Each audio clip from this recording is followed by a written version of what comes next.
picture this. You're sitting in your car in the parking lot at work. Oh, yeah, we've all been there. Right. You've got a meeting in 10 minutes where you're finally going to ask for that promotion. And you know you deserve it, too. Exactly. You have all of the data to back it up. But physically, your hands are just sweating on the steering wheel. Your heart is pounding against your ribs, and you've got this very loud, very persuasive voice in your head suddenly listing all the reasons you should just wait another 6 months. It's intense. Yeah. And it's a completely irrational biological response to what is basically a purely social situation. Yeah, and it highlights this really strange contradiction, I think. Because if you listen to almost any interview with, the most successful people in the world, they all say the same thing. Right, that pushing past their fear was the singular moment their life changed? Yes. Pushing past it is the key. Yet neuroscience proves that your brain is actively mechanically working against you making that push. It is entirely mechanical. I mean, we tend to view that hesitation in the car as like a personality flaw or a lack of willpower. Yeah, like we're just weak or something. Exactly. Yeah. But it is actually a highly evolved biological safety system, and it's operating exactly as it was designed to. So right now, you have a structure inside your brain that's scanning your environment. And the second you think about doing something unfamiliar, it doesn't weigh the pros and cons of your career trajectory. It just hits a massive internal alarm. A huge alarm. So today, our mission for this deep dive is to explore this biological paradox. We've pulled together some really fascinating neuroscience research from Stanford, Harvard Medical School, and UC Berkeley to understand not just that our brains fight us when we try to grow, but the exact physical mechanisms of why they do it. And crucially, how we can actually hack that system. Right. Okay, let's unpack this. If growth and learning are generally good for our survival as a species, why does the brain immediately jump to a worst-case scenario the second we try something new? Well, to understand the mechanics of that, we have to look at what a comfort zone actually is from a neurological perspective. Okay. Because in popular culture, the comfort zone is treated as a trait, right? People say, oh, I'm just not a risk taker. Yeah, like it's built into their DNA. Right. But neurologically, the comfort zone is just a behavioral state of prediction. When you're in it, your nervous system is calm, your cortisol is baselined. Because your brain is successfully predicting your environment based on past patterns. Exactly. It knows what's going to happen next, so it doesn't need to waste energy on high alert. That prediction engine is everything. So it's basically a pattern matching machine. Yes. As long as a pattern matches your past experiences, it categorizes you as safe. But the moment you introduce a mismatch, like, say, walking into your boss's office to ask for more money. Or stepping onto a stage to give a presentation. Right, any mismatch. Yeah. A tiny almond-shaped cluster of neurons in your temporal lobe called the amygdala detects that the prediction model has failed. I always sort of picture the amygdala as like a really overzealous smoke detector in your kitchen. Oh, that is a perfect analogy. Right. Because it's designed to keep you from burning to death, which is great. But it screams just as loud for like a slightly burnt piece of toast as it does for an actual 4-alarm house fire. Yeah, it has absolutely no nuance. Mm-mm. The amygdala's primary job is threat detection, and it physically cannot distinguish between a life-threatening physical danger like being chased by a predator and a situation that is simply unfamiliar or socially risky. The exact same threat circuitry lights up in both scenarios. The exact same one. But wait, I want to challenge the mechanics of that for a second. Sure. If I'm sitting in my car looking at the office building, my eyes are taking in that visual data, right? Mm-hmm. And I'm consciously thinking about the meeting. How does the panic set in before I've even finished the thought? That's the crazy part. Like, is the amygdala actually reacting faster than conscious processing? It is reacting exponentially faster.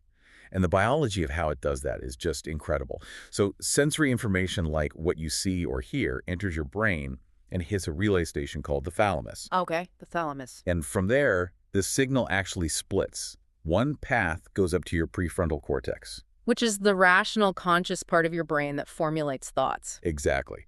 And that journey up to the prefrontal cortex takes about 200 to 300 milliseconds. Okay, so a fraction of a second to realize, oh, hey, I am looking at my office building. Right. But the other path from the thalamus is a literal neural shortcut directly to the amygdala. And that signal arrives in approximately 12 milliseconds. Wait, 12 milliseconds? 12 milliseconds. That is wild. It's literally 20 times faster than conscious thought. It is. So by the time your prefrontal cortex is putting together the rational thought, I should probably go inside and ask for this raise, your amygdala has already processed the situation as a threat. It's already hit the alarm. It's hit the alarm, and it's flooded your bloodstream with stress hormones.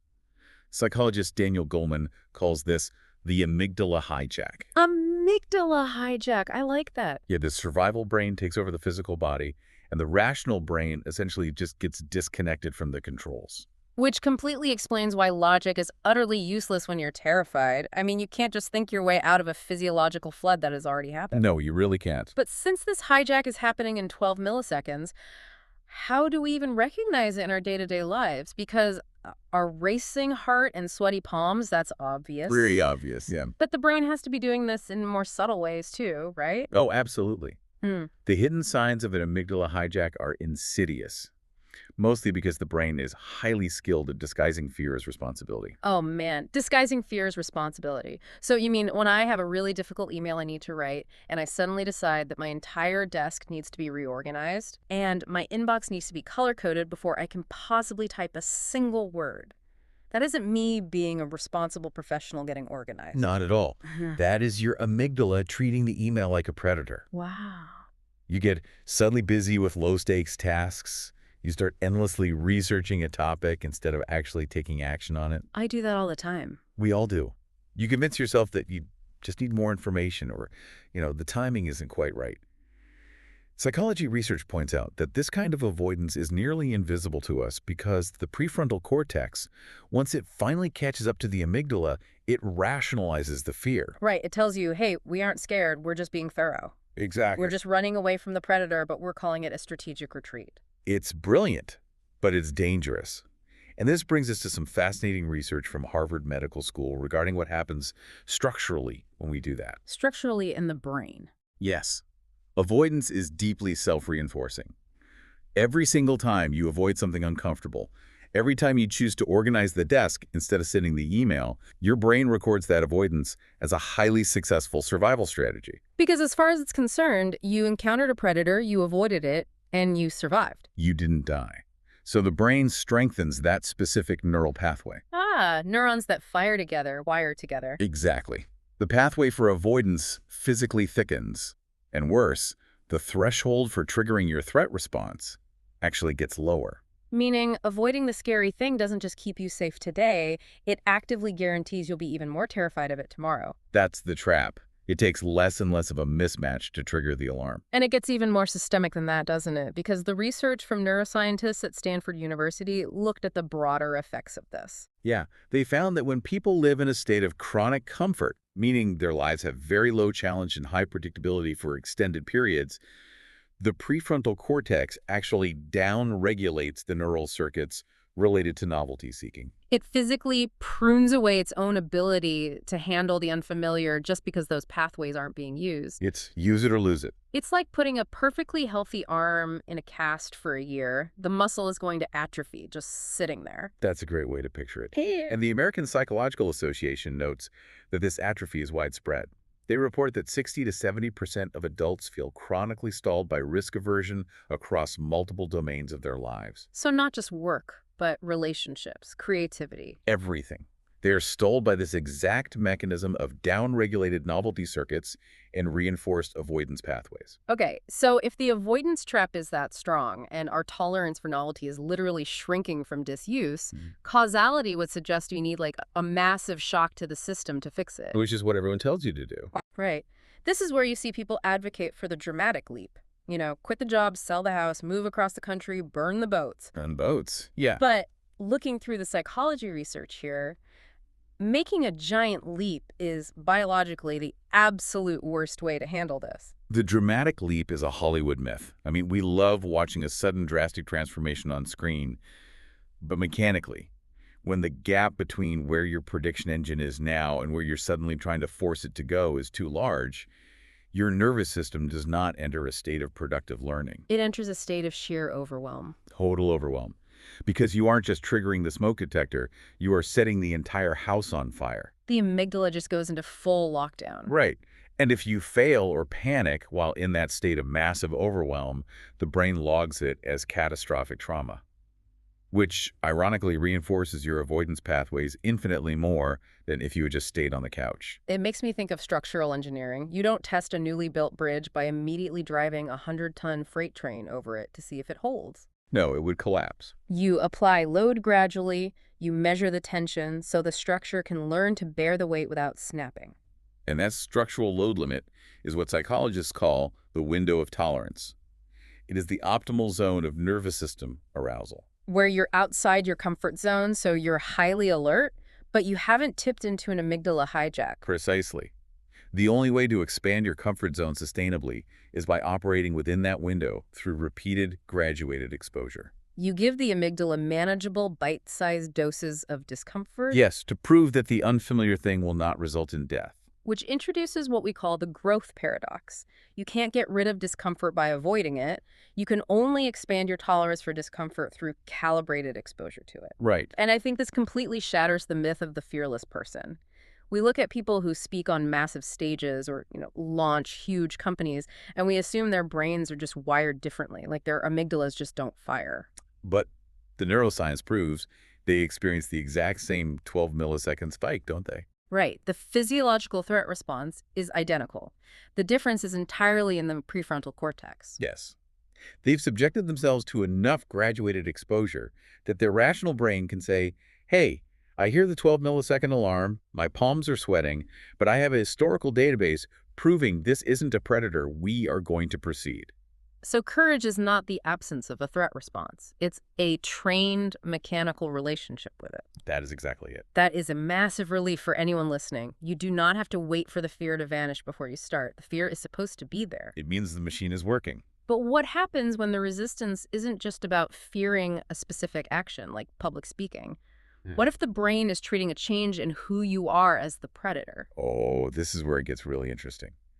Because we transition from the physical comfort zone into the concept of the second comfort zone. Second comfort zone. Yeah. The first comfort zone is about routine. The second is about identity. It is the comfort of a known self-concept. And breaking out of an identity trap is neurologically much stickier than breaking a routine. Because stepping outside of it feels like you're erasing yourself. Let's look at a real-world case study from the research. Mm-hmm. Consider Michael, a 47-year-old corporate finance executive. Okay. For 2 decades, his entire life, his social circle, and his internal self-worth were built around being the highly paid, authoritative finance expert in the room. But he was burnt out and miserable. So what did he actually want to do? What he truly wanted to do was teach high school economics. Wow, that is a fundamental identity shift. Huge shift. And every time he seriously considered it, his brain flooded him with panic. He worried about the pay cut, what his peers would think, the humiliation of starting over at the bottom. Right. But the core biological resistance was the potential destruction of his label as the finance expert. To his prediction engine, stepping into a high school classroom meant the death of Michael the executive. So here's my question. How do you use graduated exposure on an identity? Because if we go back to the bridge metaphor, you can't just quit your finance job on Friday and walk into a high school on Monday without collapsing the structure and massive overwhelm. You'd completely break down. So how did he actually rewrite his self-concept? Through what psychologists call small identity experiments. Michael did not resign. He started by volunteering to mentor one college student through a corporate program for an hour a week. Ah, so it was a micro step. A micro step. Yeah. He added a tiny, low-stakes teaching role, quietly, alongside his massive finance identity. He didn't threaten the executive identity, he just introduced a new variable. Exactly. And by doing that, he allowed his prefrontal cortex to gather real physical evidence that he enjoyed explaining concepts and was good at it. The amygdala didn't freak out. It stayed within the window of tolerance. Yes. So he took the next graduated step. He took an online certification course on weekends, and over the following 18 months, he began substitute teaching on his occasional days off. Building the structural integrity of the bridge over a year and a half. Exactly. By the time he finally transitioned into teaching full-time at age 49, the fear hadn't entirely vanished, but he had accumulated so much behavioral evidence that his brain no longer viewed teacher as a predator. It just viewed it as a natural expansion of his existing identity. He gave his brain undeniable proof, one tiny manageable step at a time. Okay, so we know the biological mechanisms, we understand the avoidance traps and the identity traps. Let's get into the mechanics of how the person listening right now can hack this threat system. Let's do it. What are the actionable protocols to expand that window of tolerance today? Let's start with the absolute baseline, our physical biology. The physical foundation dictates everything Yeah. because your physiological state acts as the volume dial for the amygdala. Right, willpower cannot outcompete a nervous system that is biologically primed for panic. Never. Look at the data from UC Berkeley regarding sleep. They found that chronic sleep deprivation literally severs the neural connection between the prefrontal cortex and the amygdala. Wait, severs it. So the rational brain literally loses its ability to send the calm down signal. The brake pedal is essentially disconnected. As a result, they saw up to a 60% stronger amygdala response to negative stimuli in sleep-deprived brains. So if you're running on 4 hours of sleep, your brain is 60% more convinced that asking for that raise is going to be fatal. Yes, and the same mechanistic principle applies to diet. High-sugar, heavily processed diets cause rapid blood sugar fluctuations. When blood sugar crashes, the body releases cortisol to mobilize stored energy. Which artificially spikes your anxiety sensitivity. Exactly.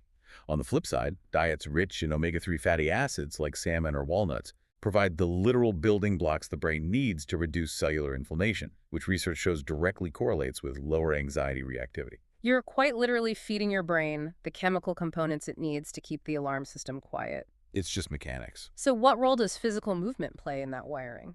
Moderate intensity aerobic exercise is one of the most robust interventions for the nervous system. It stimulates neurogenesis, the creation of new neurons, and physically thickens the neural pathways between the prefrontal cortex and the fret center. So it upgrades the wiring, so the rational brain can maintain control when the system is under pressure. It's like replacing a dial-up connection with fiber optics between the conscious mind and the survival mind. I love that. I also wanted to do something about smartphones based on what you said earlier about novelty. Okay, yeah. If our brains prune novelty-seeking circuits when we're too comfortable, then staring at a phone that gives us instant frictionless dopamine all day long must be devastating for our tolerance of the unfamiliar. Oh, it is entirely destructive to it. Behavioral research clearly shows that constant digital overstimulation destroys our tolerance for ambiguity. Right. When your nervous system is conditioned to receive immediate rewards and instant answers at the tap of a screen, any situation that requires patience, ambiguity, or slow learning feels physically intolerable. And stepping out of your comfort zone is, by definition, ambiguous and slow. Always. Okay, so assuming we have our biological baseline dialed in, we're sleeping, managing blood sugar, moving our bodies, putting the screens down, how do we systematically attack the fear in real time? Walk me through the step method from the research. So the first step is identifying your specific amygdala signature. Every single person has a unique physiological tell when that 12-millisecond hijack begins. Okay, like what? For some, it's a sudden tightening in the chest. For others, it's a racing mind instantly generating excuses, or, and this is a big one, a profound wave of fatigue that makes you want to take a nap just to avoid the task. Oh, wow, the fatigue defense. You have to learn your body's specific alarm sound. Because if you don't recognize that the alarm is ringing, you'll just believe whatever rationalization your brain makes up. Exactly. Okay, so once you feel that signature, say, my hands start sweating on the steering wheel, what is the immediate mechanical protocol? You implement the 10-second pause. When you feel the signature, you commit to taking zero action for 10 seconds. Just freeze. Just freeze. You take 2 slow, deep breaths, which signals the parasympathetic nervous system to slow your heart rate. And you give your prefrontal cortex the 300 milliseconds it needs to actually come online. Okay. Then, you ask your conscious brain one very specific filtering question. Is this situation actually dangerous, or is it just unfamiliar? Wow. Is this dangerous or is it just unfamiliar? That entirely reframes the physical sensation. You're manually forcing the processing out of the temporal lobe and into the frontal lobe. You're taking back the controls. Yeah. And from there, you construct your discomfort ladder. You take the terrifying goal and break it down into 10 to 15 microsteps, just like Michael did with teaching. Right. And you apply the 5-minute rule. You commit to engaging with the avoided activity for exactly 5 minutes. You don't have to finish the email. You don't have to be brilliant at it. You just have to type for 5 minutes. Because overcoming the friction of starting is always the hardest part. Once the physics of momentum take over, the brain realizes it isn't dying and usually just keep going. Momentum is incredibly powerful. And the final piece of the STEP method is tracking evidence instead of feelings. Why is tracking so critical? Because in the middle of a hijack, your feelings are actively lying to you. Really? Yes. Your feelings will tell you that an interaction is catastrophic when it's actually completely mundane. They will insist you are entirely unprepared when you've practiced for weeks. So you can't trust the feeling. Not during a threat response. The only way to combat a biological prediction engine is with hard data. Keeping a physical evidence log, literally writing down the specific actions you took and the fact that the feared outcome did not materialize, creates a counter-narrative. You're building a concrete database to prove to the amygdala that its predictions are flawed. Exactly. So next time it screams danger, you can point to the log and say, actually, we survived this exact scenario last Tuesday. Yeah. It's a brilliant way to recalibrate the machine. It really is. Yeah. And if we connect this to the bigger picture, it is vital to remember that the comfort zone is not a door you walk through once and leave open forever. Mechanically, it operates like a muscle. So if you don't use it, you lose it. The brain will just prune those pathways all over again. If you do not practice regular voluntary discomfort, whether that's taking a cold shower, speaking up in a meeting when you'd normally stay quiet, or just driving a new route to work, your window of tolerance will naturally shrink back down. The system requires daily calibrated maintenance. It does. So, what does this all mean for you listening right now? It means that your comfort zone is not a life sentence. Your hesitation is not a personality flaw. It is simply a biological prediction model. And you have the absolute power to rewrite that model through graduated micro steps. You really do. You don't need to quit your job and move to the woods, and you definitely don't need to wait for the fear to completely vanish before you take action. That fear is just a 12-millisecond echo of an ancient survival system that hasn't realized you aren't being chased by a tiger anymore. And this raises an important question for all of us. When we realize that our brains are essentially machines designed to keep us perfectly safe, perfectly still, and perfectly stagnant, we have to make a conscious daily choice about how we actually want to live our lives. Which brings me to a final thought I want to leave you with today. If our biology is hardwired to fiercely protect our comfort, yet decades of psychology tell us that our deepest sense of human fulfillment, pride, and joy can only be found in the fires of discomfort. Maybe the ultimate purpose of human consciousness isn't to finally find a place of total peace and safety. Maybe the purpose of consciousness is to constantly choose which discomfort is actually worth our time. So what's the one discomfort you're going to choose today?